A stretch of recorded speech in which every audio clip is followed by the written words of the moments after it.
They actually complement each other very well. I am a drug rep for an atypical antipsychotic, so I visit offices, psychiatry offices, community mental health clinics. I spend quite a bit of time with psychiatrists and APNs and nurses and therapists, and so I see what goes on the ground with them. And I hear stories about patients, and I know what types of things they have to deal with. And so that I'm able to apply that knowledge and that I've gained over the years. I've actually worked in pharmaceuticals on the behavioral health side for over 10 years. And so that just kind of helps support what I do with clients as far as being able to maybe identify. Of course, I'm not a physician, so I don't provide a diagnosis, but kind of having a pretty good idea where they're coming from and what they're struggling with.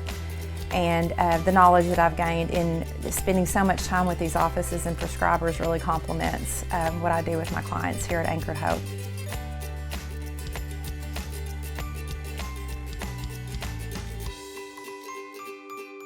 Food is one of the most overused antidepressants, and exercise is one of the most underused antidepressants. And so I don't think health and wellness, physical health and wellness, gets enough credit as far as it relates to mental health.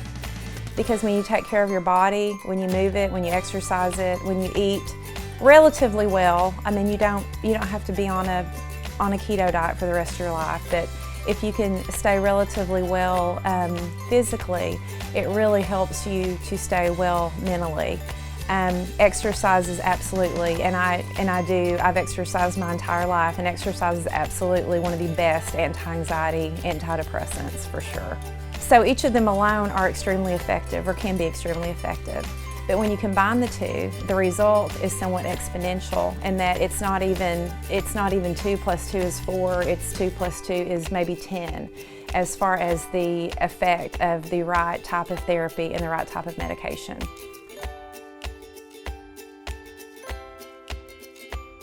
Well, my favorite place to be is home, because I'm gone from home so much. But as far as favorite place, I'm definitely a beach person. If I could just click my heels and be anywhere on the planet, it would be a beach somewhere.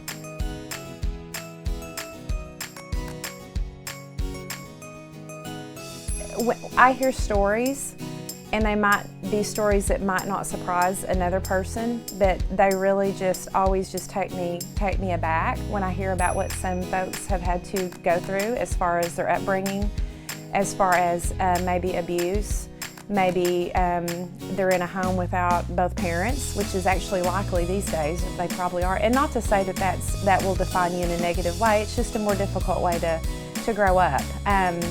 But the abuse piece, the physical abuse, mental abuse, sexual abuse, substance abuse, growing up in a home, there is alcoholism, there's other types of drug abuse.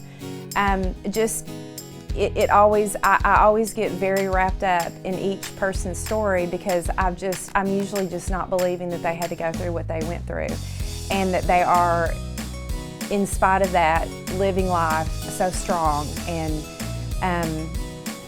in spite of what they went through, they've got all these things going for them. And I love to remind them of how amazing they are and all of the things that they've accomplished, and remind them that they need to give themselves a little credit and offer themselves a little grace. And then let's work through all this bad stuff that you didn't ask for. You were just kind of there, and it happened to you, so now you're having to deal with it. So let's deal with that, and then let's move on and determine how we can get past that, put it behind us, and move on to a life of happiness.